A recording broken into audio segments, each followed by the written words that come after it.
brecha que eu... Opa, é aqui. Ok. Já fizeram uma... Que nem você falou assim, quando você faz o seu laudo, e aí você, que nem você fala assim, ó, baseado nisso, ele tem 78% de chance de estar mentindo.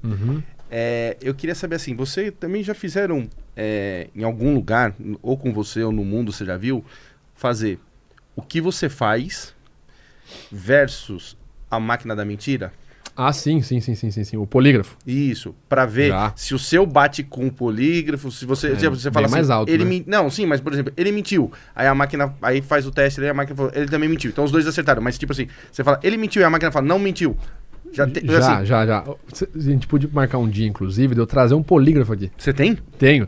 A gente pode fazer, tipo assim, vocês respondem coisas que são verdade, vocês vão ver o polígrafo dando falso positivo. Cara, eu nunca fiz. Ah, eu trago. Tira axial, os eletrodos. Você coloca tudo nos sentidos. Eu pego todo o canal psicofisiológico, tudo. Eu trago aqui um dia pra gente fazer. Vamos marcar. Vamos. Mas qual que é o grande lance? Isso, inclusive, tem um capítulo à parte dedicado no livro Telling Lies do professor PhD Dr. Paul Ekman, né?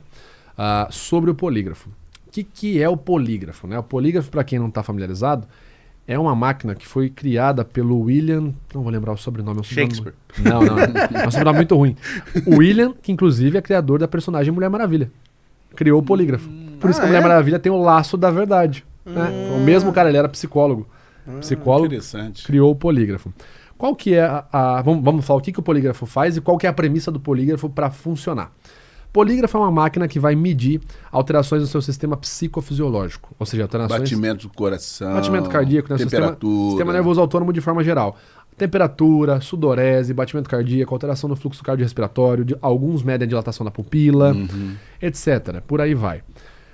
O que acontece? Quando eu fico ansioso, eu vou ter, de fato, uma quebra, um pico no meu sistema psicofisiológico, né? Então eu vou ficar momentaneamente mais... meu coração vai acelerar momentaneamente, minha pele pode ficar mais quente momentaneamente, ou mais fria, dependendo da região do corpo que eu estou medindo. Meu fluxo cardiorrespiratório pode disparar. E isso indica que eu tive um pico de ansiedade naquele momento. O polígrafo mede isso, ele vai medir o seu nível de ansiedade. Então, no primeiro momento, você vai responder o que a gente chama de perguntas guia, ou perguntas padrão, perguntas controle. Você vai, então, falar a verdade, vai contar a verdade sobre coisas suas, eu vou medir a sua taxa basal de ansiedade. O Sebastian tá aqui, né? O cara tá sempre assim, enérgico, então o nível de energia dele tá sempre aqui. Agora o Alan, um cara mais reflexivo, ele vai estar aqui. Tô dando exemplos assim ilusórios. Então o polígrafo tem um referencial da sua base de ansiedade, e aí ele vai depois aplicar na entrevista. E aí, por exemplo, temas sensíveis. Você estuprou, você roubou, você matou? Pá, teve uma alteração. Então, ó, ele teve um desvio de X% da base dele, né, da linha de base dele de ansiedade, nas perguntas tal. E qual que é o lance? Pega-se, então, a teoria de que, quando a pessoa mente, ela vai ficar momentaneamente mais ansiosa, quando estiver dissimulando. E é aí que mora um dos grandes erros do polígrafo, na minha opinião, e por que a porcentagem dele é mais baixa que a de um técnico em comportamento não verbal utilizando um protocolo científico. Por quê? Vamos lá. Primeiro erro. É um erro teórico, na minha opinião. A dele é mais baixa? Eu pensei que a dele ia ser mais alta que a sua. Bem mais baixa. Se eu não me engano, posso estar falando besteira, porque tem um bom tempo que eu li o livro do Ekman. Mas, bom, quem quiser também pode pesquisar no capítulo aí do Ekman, mas se eu não me engano, a precisão do polígrafo é entre 70% a 75%. A de um especialista em comportamento não verbal, pegando como referência os artigos Crocodile Tears and Argument from Channel Analysis e o Detecting Deceit via Non-Verbal Behavior do Vrij, é acima de 80%. Tá. Pegando o estudo do próprio Ekman, pode chegar a 93%. Então o polígrafo bater 70%, sim, é 20% de distância, né? Mas vamos lá, por quê? Primeiro erro, na minha opinião, é um erro teórico. A teoria assume que minto, fico ansioso. E não é por aí.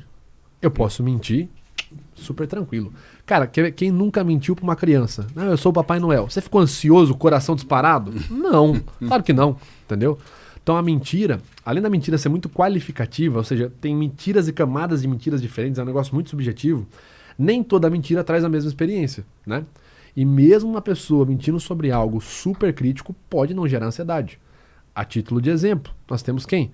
Suzanne von Richthofen. Suzanne von Richthofen, para quem não sabe, né, em 2002, foi acusada e foi sentenciada, né, culpada, por ser a mandante do crime do assassinato dos próprios pais.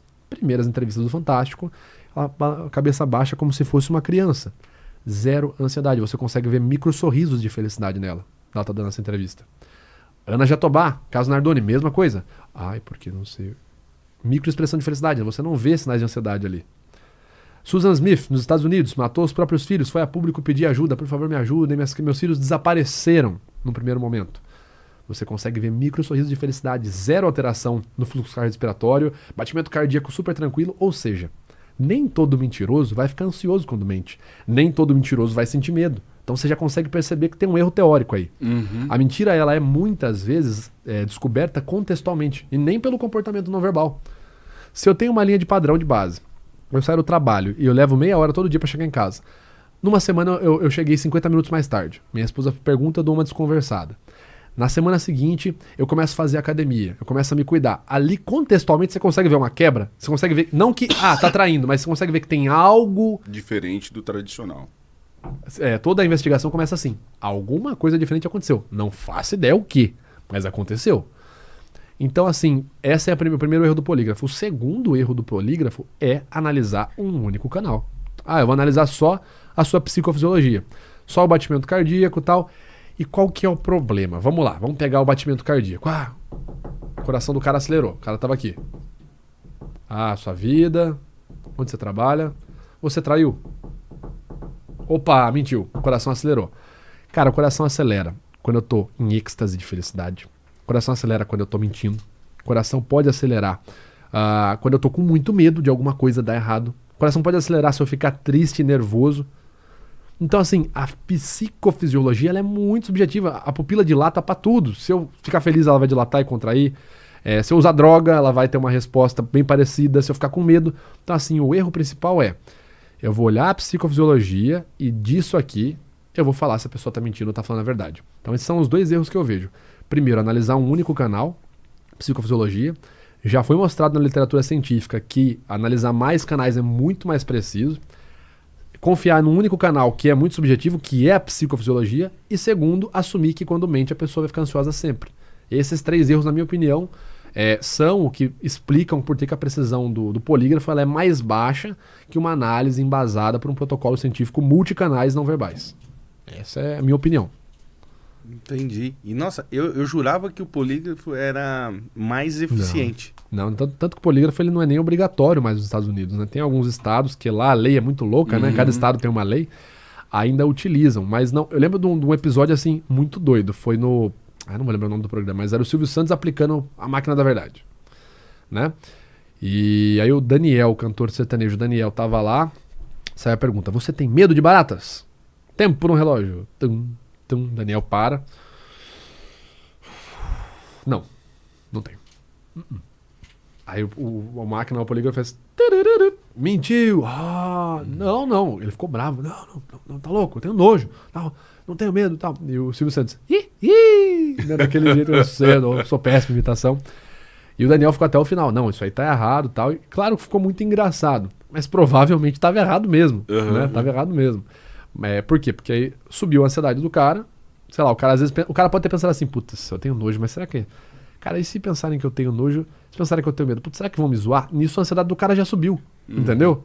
E numa dessa o polígrafo vai pegar. Deixa eu perguntar uma coisa. Diante de toda essa característica que você tem apresentado, o norte-americano, eles são muito hábeis em identificar pessoas de valor e trazer para o seu país, né?